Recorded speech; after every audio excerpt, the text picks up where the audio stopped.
Good day, good afternoon. My name is Javier Borja. Like every session, we bring you innovation, technology, and solutions. Welcome here in La Token Venture Capital TV. And during all our sessions, you get to hear directly from the influencers, from CEOs, or founder of different projects. Today, I'm very glad to welcome back two of our panelists, Dr. Shrikant and Gary. Gentlemen, welcome. How are you? Fantastic. Great, fantastic. Fantastic. Uh, Awesome. Today, we have, as you know, we have the month about the metaverse and everything that comes with it. Today, we're talking about the metaverse and social responsibility. To our viewers, if you saw our last discussion, there was a lot of issues, a lot of topics about social responsibility. So we thought, why not make one show dedicated only about to this? And again, to our viewers, please remember that anything mentioned here is not any type of financial advice. You have to do research before making any decision. And also, if you would like to participate, feel free to join us with any question that you might have. Now, gentlemen, I would like to ask to each of you, could you please introduce yourselves? Would we Go ahead, Shrikant. please go ahead? Yeah, I'm Shrikant, and I act as a legal counsel for Who's Who in India and abroad. And one of the things that comes across as a legal counsel is they pass off their investment decks to me, and I double hat as a legal counsel as well as a financial advisor. Pleasure to be here. Thank you very much. Um, Gary, would you like to be next? Yeah, sure. My name's Gary Fowler. It's great to be here today. I'm a serial entrepreneur and investor. I've done 17 startups. I was on the original management team at Click Software, which was sold to Salesforce for $1.35 billion, and also Eva.ai, an AI HR tech company that I formed with Dr. David Yang, a billionaire in Silicon Valley. Our belief is intellectual capacity is evenly spread around the world, and opportunities aren't. That's why I formed GSD, which is Get Shit Done Venture Studios. We are a premier AI and quantum venture studio located in Palo Alto, California. I also write a lot. I've written 107. Actually, my next article is going to be published in an hour in Forbes. And I write a lot about the metaverse, AI, quantum computing. Thank you very much, Gary. Eugene, welcome back. Yes, thanks a Welcome lot. to And welcome first to of the all, panelist club. sorry for being late. I Right. had some technical issues. I had to go to another room, but luckily I'm here now, and I'm really glad and honored to be part of the roundtable today. So my name is Eugen Nussbaum. I'm based in Germany, in Munich, in the south of Germany, and I'm with Welt der Wunder, a media company. I'm business director now.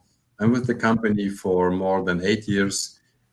We are covering part of the whole media entertainment industry, and we also recently in November published our own metaverse, which provides professionals and also customers kind of an virtual access to the whole media industry. And I'm looking forward to discussing today's topic with you guys. Fantastic. Thank you very much. Shrikant, Gary, as you might remember in our last panel, we had Hendrik, right? So Yes. Eugene is working together with Hendrik.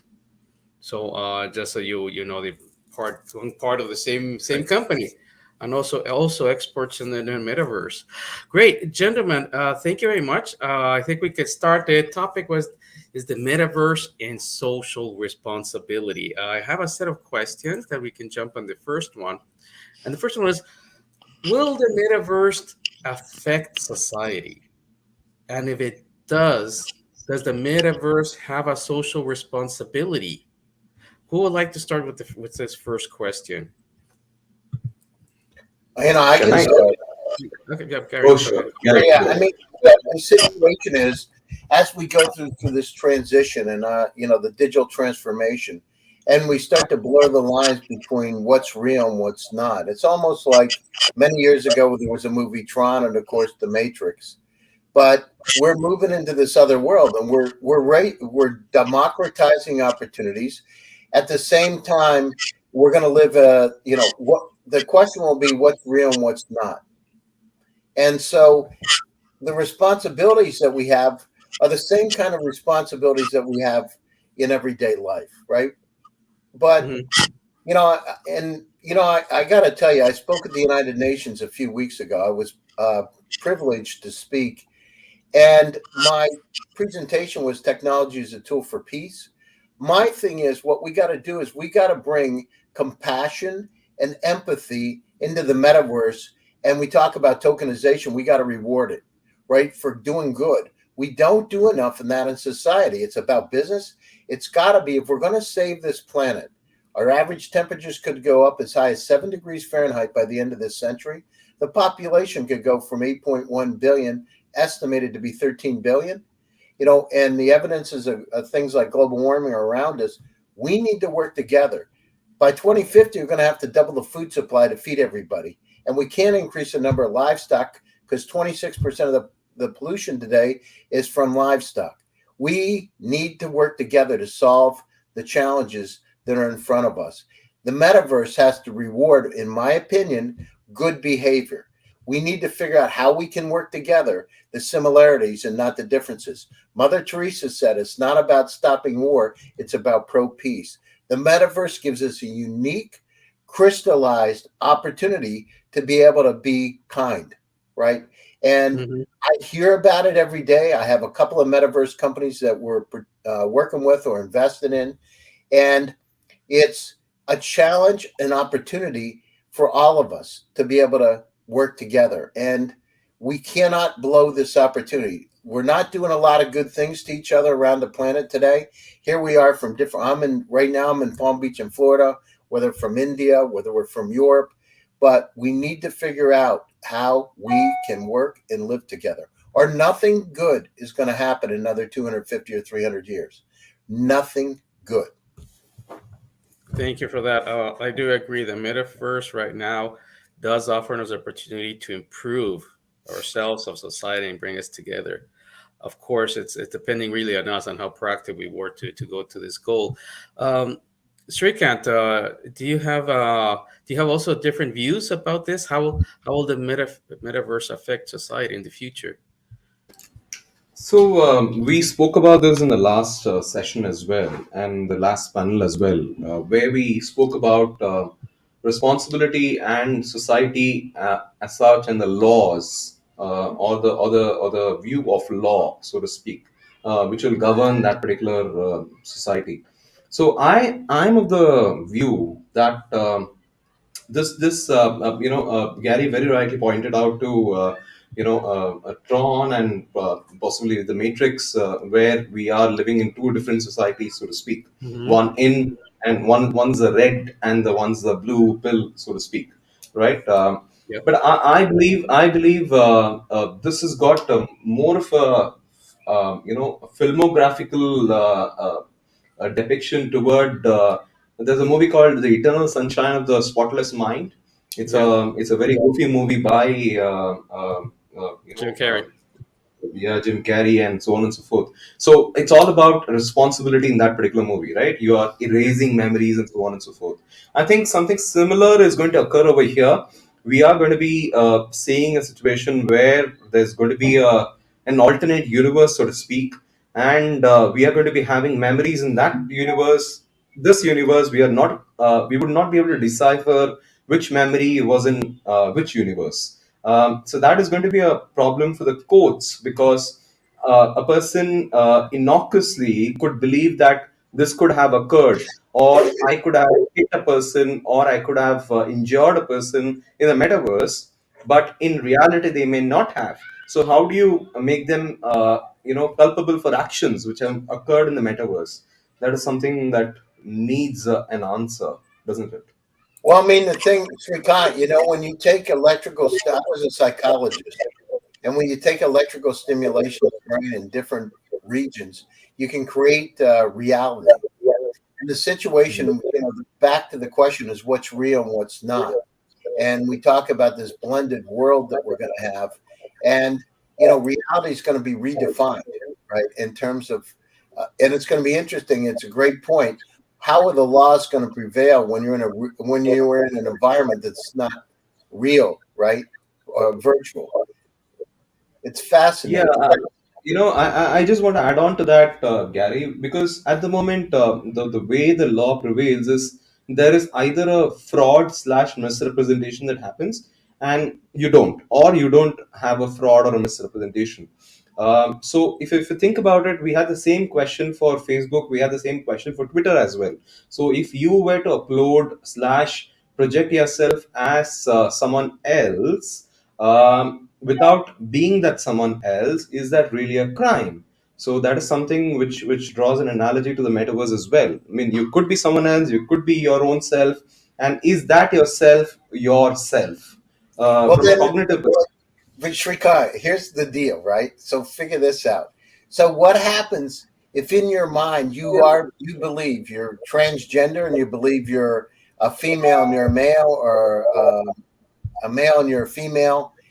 What happens in your mind if that's what you believe and you project that, whatever that avatar is? So instead of Joe, it's Lena, and that avatar is who you really believe you are. And in the and I'll give you an example, because we have one metaverse company that we're talking to that actually ties the goggles to a wheelchair, seriously, like Avatar, the movie, and where the people can actually walk and they can stimulate, mentally, they can feel like they're walking and help stimulate some of their neuron to think about walking again. So in this metaverse world, walk. But what happens if you in your mind you really believe that that's who you are, right? You are this other transgender, or you're younger or older, and it's like, how do you prosecute for somebody for believing, because we have it today in the physical world, right? There's transgender and transvestites and people that, they truly believe that's where they are. And now it's being accepted. What happens about this other metaverse world when they believe the same thing? I have an answer to that, but I'm going to let the other panelists speak. I'm so sorry. Yeah, definitely. Thank you. Yeah, we're going to also touch about that, because there, and one of the last questions is also involving human rights in the metaverse, as you're saying, Gary. Even somebody like that wants to be older, younger, different gender, then comes in about still human rights protection, even though you are not you, it's your avatar. That's kind of maybe a legal question. That is your avatar entitled to human rights? Oh, we're going to touch about that. It's going to be interesting. It's going to be our Well, last. then what about things like harassment, right? And your avatar. But what happens when that avatar is unsupervised artificial intelligence, like Morpheus, and it's not even a person?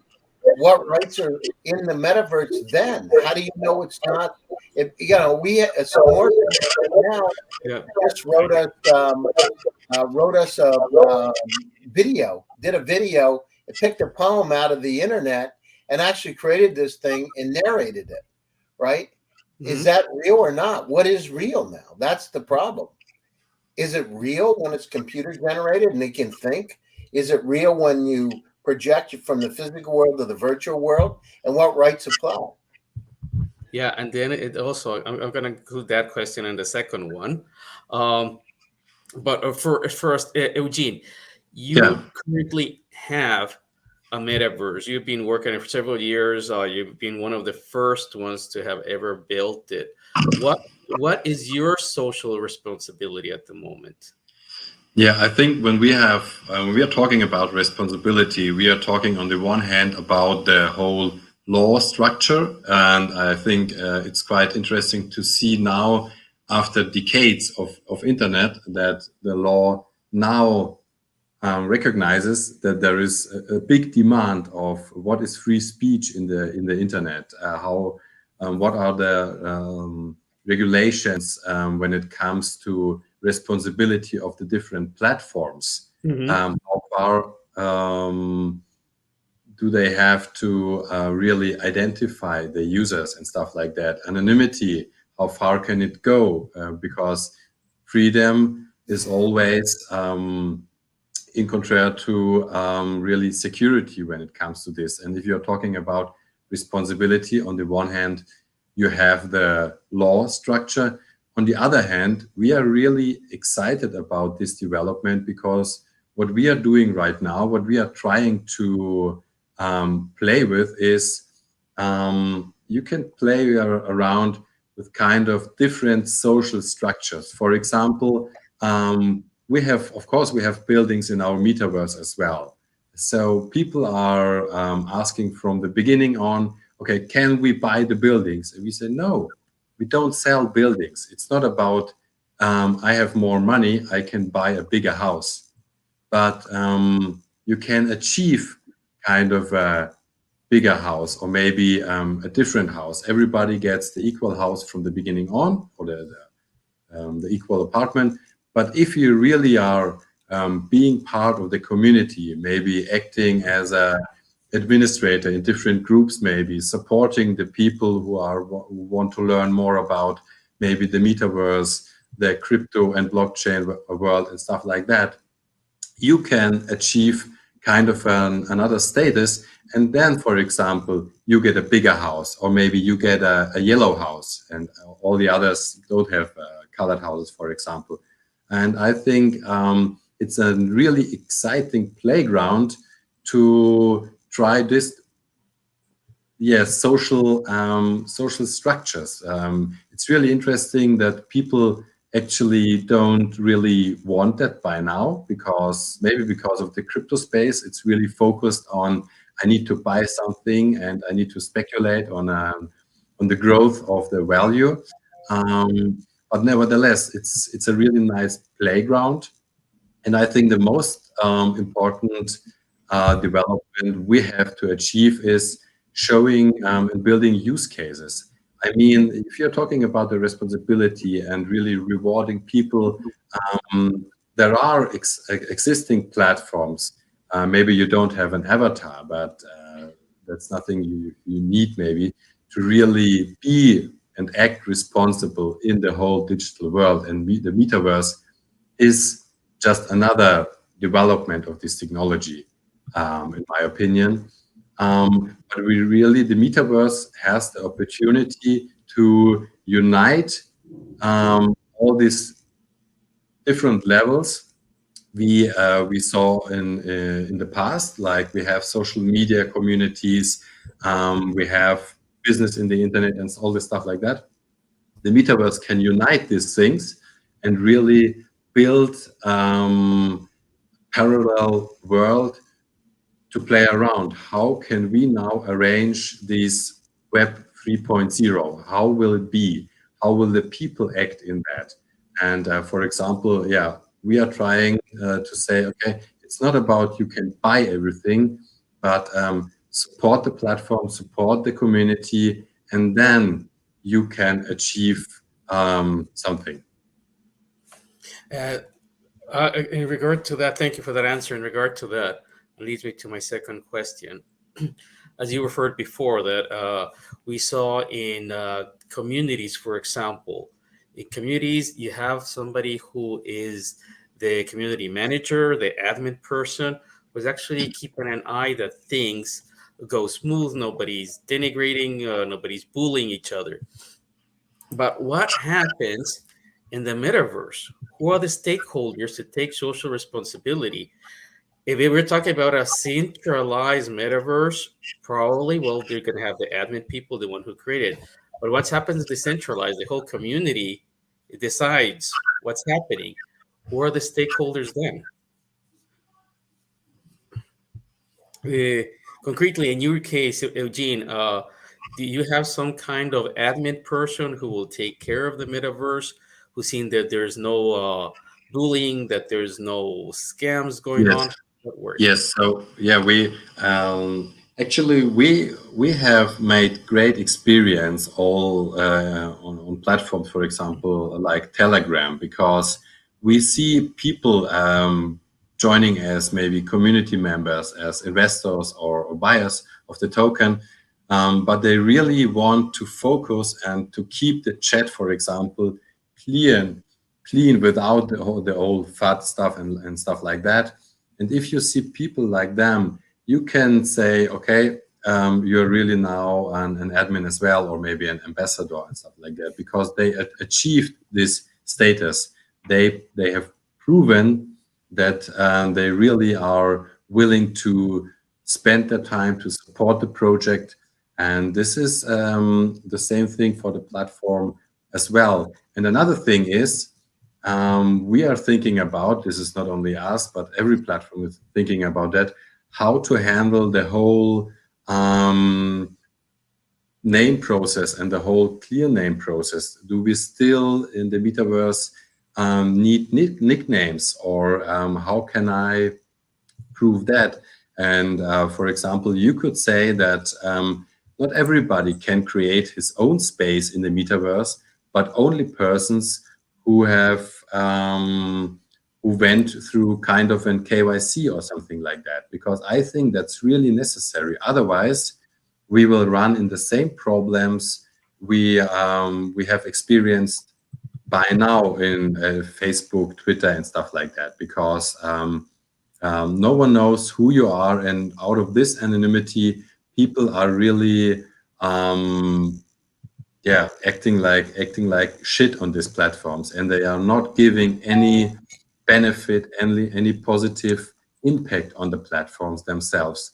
And why shouldn't I stand there with my name, like we are doing right now, with my real name, if I really have to say something, if I want to do something? I think that's the only way this can be successful.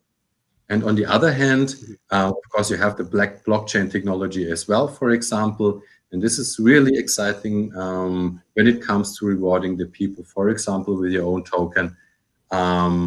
Then you motivate the people to provide their information, like, for example, the wallet, so they can profit from the developments as well. Or for revenues, you might have revenues. We have billboards in our metaverse.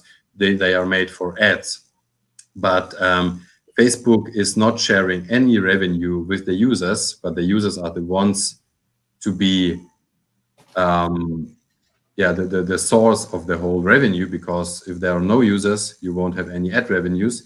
And we said from the beginning on, we will share 50% of the revenues which are coming from the ads with the community itself.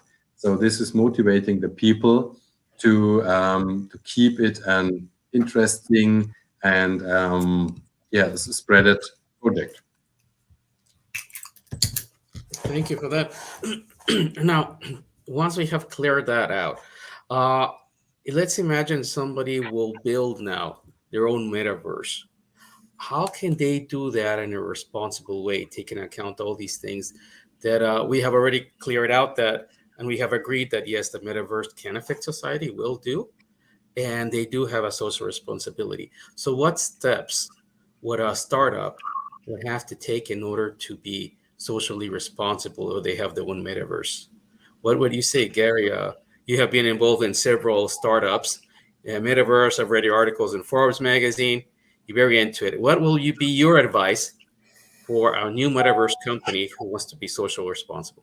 Well, I mean, the situation is, it's not only about business, as I said, it's about how to be able to make a dent, as Steve Jobs said, and to do things in a positive way.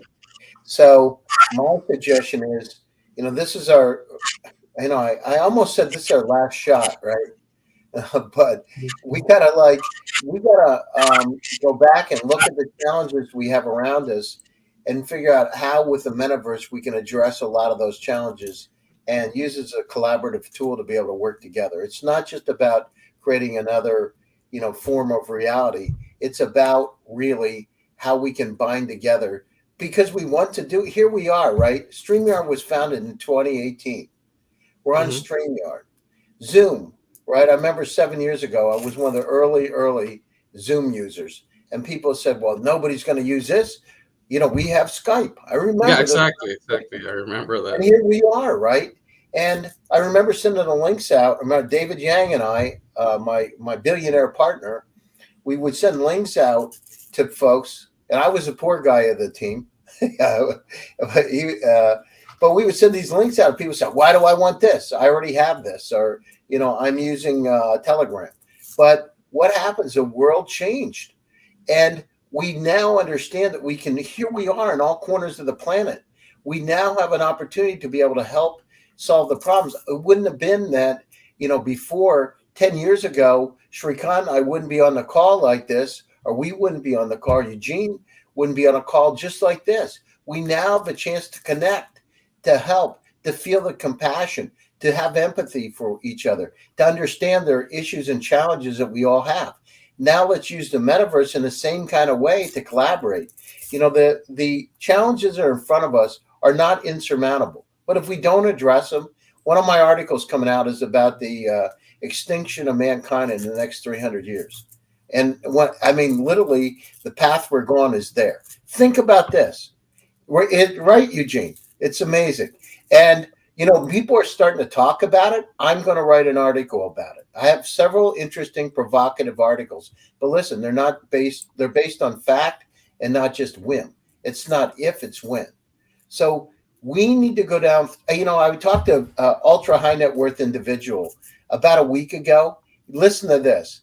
Now, here's a guy that is worth multi-billions of dollars. What he said to me is that I said, well, geez, we talked about destroying the planet within the next 300 years, 250 to 300. He said, and I said, well, we'll still be able to travel, to space. There are 6 billion Earth-like planets in the Milky Way, an estimated 2.2 trillion galaxies in the universe. And then you know what he said? He said, I'm not sure that's the answer. Do we want to destroy another planet? Seriously. And this is a person that's got enough money, he could buy a country. See, a small one, but a country. Those are the kind of things I don't know, where we've lost something and we got to get that back. Forget about war. Let's figure out how we can work together. We shouldn't be on the borders of a country trying to fight war. Let's go out and figure out how we can work together, how we can all of us want to coexist. We want to have families. We want to, and many people want to have families. We want to have a reasonable lifestyle, but let's figure out how we can help. Put a helping hand out. Put your hand out and say, how can I help you? What can I do to make your life better? And the person once you start doing that, it's going to change the world. Let's use the metaverse to be able to put that compassion and empathy out there to be able to help each other. It ain't easy. It's an extra step, but guess what? We're only here a short period of time. Let's do it. Yeah, I absolutely agree, and I think the kind of funny, strange thing is that in the real world, we are all getting more and more focused on our individual space. So we only care about ourselves more and more. On the other hand, if you look really what's happening with blockchain technology, with the metaverse, people are meeting in this parallel world, and they are really driving a new energy that's really changing societies. It's changing the real world. And as funny as it is, but maybe humankind is that kind of strange, I don't know.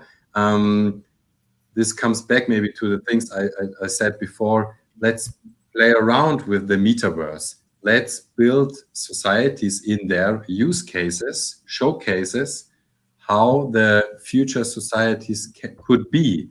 I think the big benefit of the metaverse is it doesn't depend that you're local, you find local supporters or stuff like that, but it can be some thousand people with one passion to one thing, maybe protecting nature and this kind of stuff. These people can be spread all over the world, but they can find their groups, and that's what we need, because we can't survive as individuals. We need each other, and we need to really share visions and share the energy and share the ideas. How can we do this? And this is the point. I absolutely agree. This is where metaverses can be part of this change, just creating these rooms. And I think this is what we experienced if the people really have the space to exchange their ideas, they also take care of these spaces. They take care of the quality of the spaces being clean. And it's strange because people are going outside and throwing their stuff on the streets, their rubbish and the stuff on the streets, but in their own digital spaces, they really are motivated as hell to achieve the next steps, to see the development. And maybe it's Why do you think that is? Why in real life they act one way, and then in a metaverse, an artificial world, they act as you would expect them to act? I don't know. Maybe when I was young, so let's say 25 years ago, I had the first PlayStation 1. Yeah, this was the time when the first PlayStation came to the market. I think this was the time when games were like kind of evolved to, yeah, you can play ego shooters, you can shoot around, and you can maybe put your energy there. You're maybe kind of a negative energy, and experience things you can't experience in the real world. Maybe it's the same philosophy, but now Mhm. it's changed because people are feeling unable to be part of a change in the world because you're sitting at home, you're watching the news, you're having bad news every day. The climate is changing. You have a new virus around the world and stuff like that. So maybe people are so frustrated in the real world because they feel unable to do anything. Then Mhm. they enter the digital world and they can dive into another role because it's easier to find your community, which has kind of a similar mentality when it comes to things. Maybe this is what people are, yeah, why the people are more motivated. And then hopefully sometime they can go out on the streets, on the real streets, empowered by their community, and yeah, benefit from this support also in the real world. It does make sense. They want to start fresh in a new world where they can actually make a change. Yeah. A sense of achievement plus a sense of belonging that we all humans need. That is a very good insight. Now, Shrikant, I saved the last and the hardest question for you. Going back to a little bit what we were talking about and Gary mentioned. Uh, let's talk about first the human rights. Okay, we know that the metaverse can be our parallel form of living. We will have an avatar, and that avatar can be our alter ego, whoever this person is. What would you say again about the rights given to this avatar? Can we even consider giving an avatar right? So, or would it be a matter of just if it's copyrighted, then you're obliged to legally uh, leave that avatar alone, and you can't bully it or anything like that? What's your opinion in that matter? The analogy that I would draw is toward the adoption laws as well as conception laws, right? Insofar as the right of the mother to abort a particular child and to deprive the child of a particular I would say inherent right to life, that's a different thing, right? And we have over here created a new avatar, which is kind of a child, and whether that particular avatar can be given the right of a a real life, right, where the Mhm. consequences are real. I think from that particular perspective, we have typically seen the data aggregator companies, failing quite miserably to put together this particular law, which will recognize that particular set of people. For example, at the moment, we loosely call them netizens, or we loosely call them users at the moment, right? And it does not have a legal personality as such. So what would be interesting for me to see is what kind of human right that you could possibly bring in of the avatar that you've created, in the lines of a child that you've brought to the world, or a child who has inherently a right, or an animal which has got a right to life, and so on and so forth. So this is a very complicated question.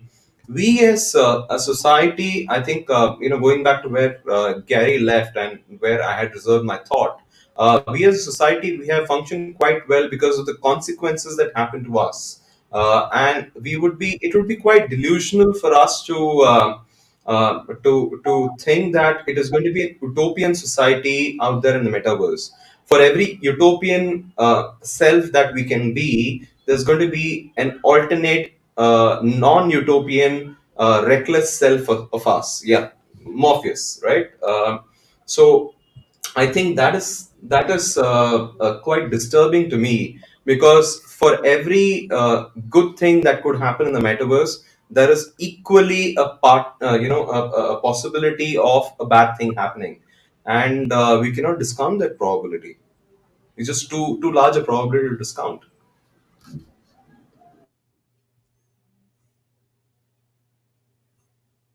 You're on mute.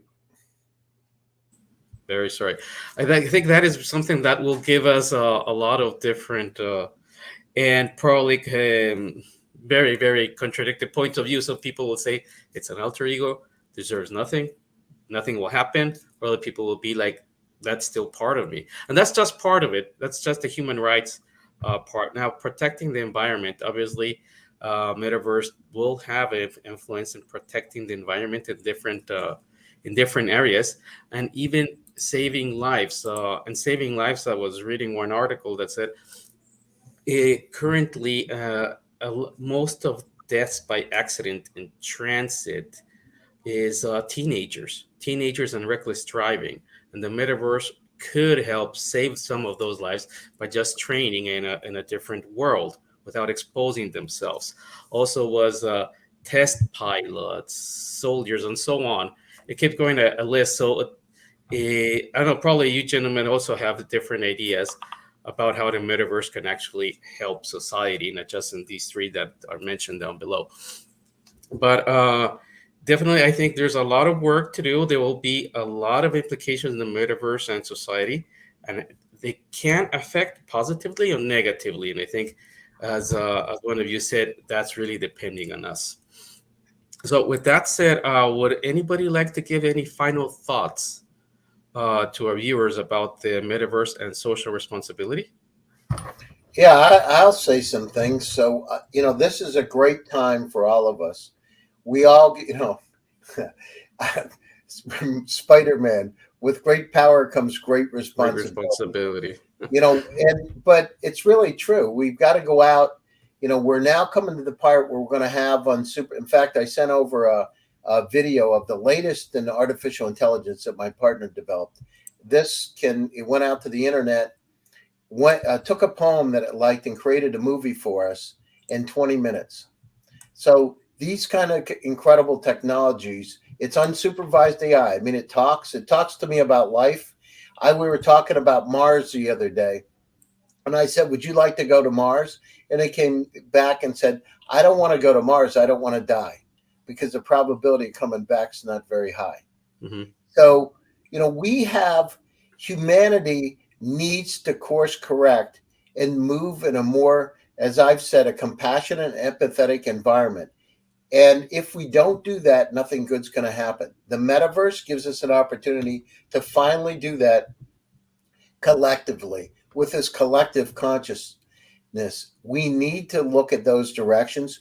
We need to understand there are people that don't have food at nighttime. How can we create jobs? Can we use a metaverse to create jobs in places like Africa where they really, really need it? We don't want people to go into Boko Haram and ISIS and the Taliban. We want to figure out how we can live together to all realize our dreams.